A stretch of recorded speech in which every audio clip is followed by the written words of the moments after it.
Good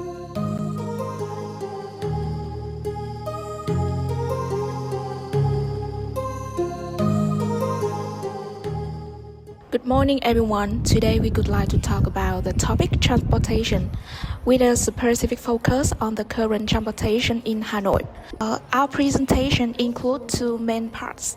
Part 1, we conducted an interview to learn more about people's real experiences. And part 2, we will have a group discussion about the policy of limiting gasoline motorbikes. Now let's start part 1. In this part, we will interview several people to understand how they feel about the current transportation situation in Hanoi. Now, let's start. How long have you been here? 6 days. 6 days. Yeah. You travel by public transport or private vehicle? Where from to Hanoi? I flew into Hanoi, and then I've used the coaches to transfer around North Vietnam.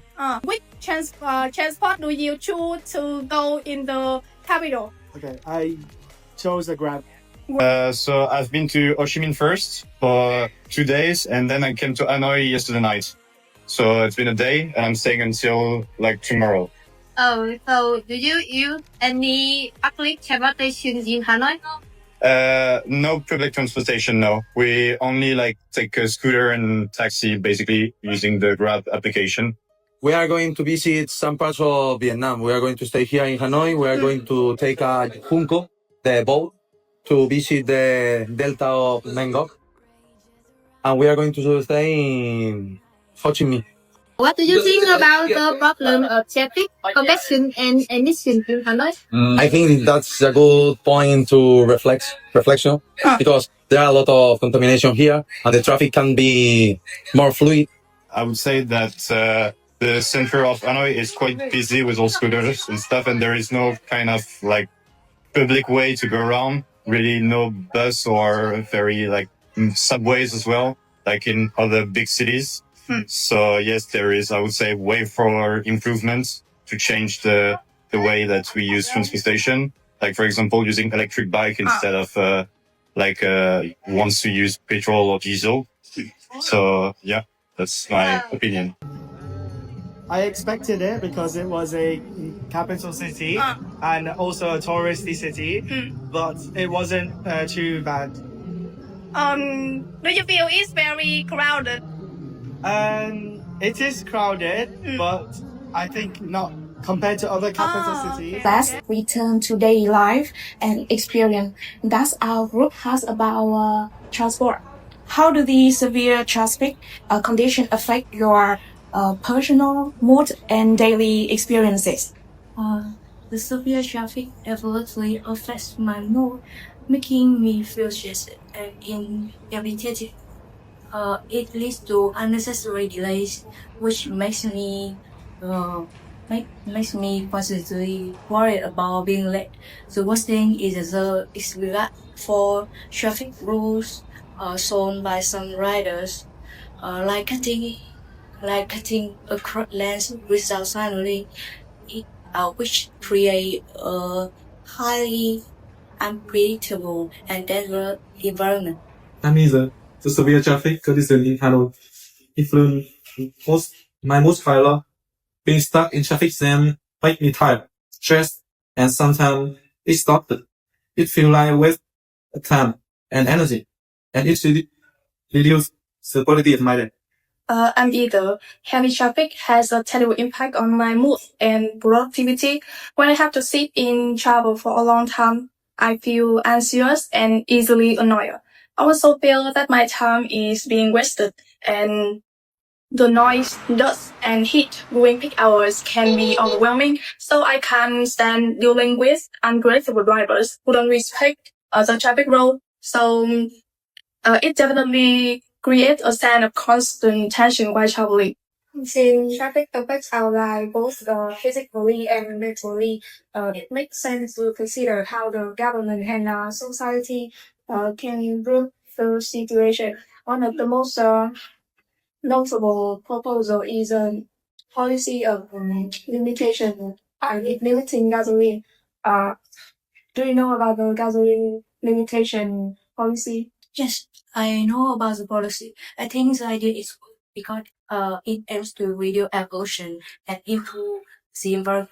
However, it is difficult to apply immediately. Many people rely on motorbikes for work and daily exercise, and public transport is not strong enough to replace it. The purpose is positive, but the timing may not be suitable. If gasoline motorbike reduced too quickly, it will cause many inconvenience and economic difficulties for many families. Before applying the policy, the city needs to expand the electric vehicle infrastructure and make public transport more reliable. Otherwise, people will not have any practical alternative. I support the idea of protecting the environment, but I think the process should be gradual. Motorbikes are still the most convenient choice for most people in Hanoi. The policy is just about traffic. It's also about the environment, right? So is this policy actually connected to green transportation? Yes, I think this policy is related to green transport because the goal is to reduce air pollution and protect the environment. Green transport means using vehicles and travel methods that are friendly to nature, such as walking, cycling, using electric bikes, buses, or metro. To support this, we should learn more about environmental problems and try to change our daily habits. For example, we can use a bicycle for short distances, choose public transport more often, and encourage our friends and family to do the same. Absolutely, the policy is connected with green transportation.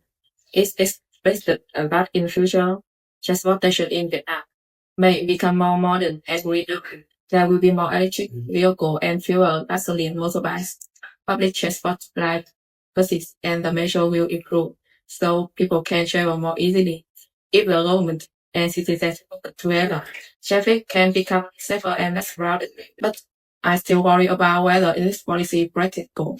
Do you think the gasoline motorbike school ban policies usually feasible and can be sustained long term?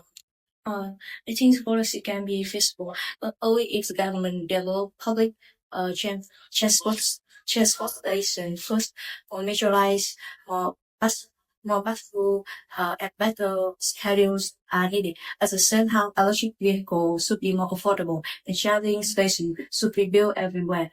With the reduction, people will feel comfortable changing their hobbies. From my perspective, I believe electric bikes and electric cars can replace motorcycle in the future, but it will take time.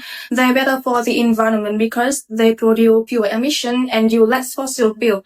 They're also quite convenient and comfortable to use. However, right now we don't have enough battery station, so people worry about the long distance travel. The electric vehicles also more expensive than normal ones. I believe the ban is not currently feasible and cannot be sustained long term in the immediate future. This is because changing everything in just 1 year is ridiculous, as the existing infrastructure, particularly public transportation and the road network, cannot adapt to such a rapid transformation.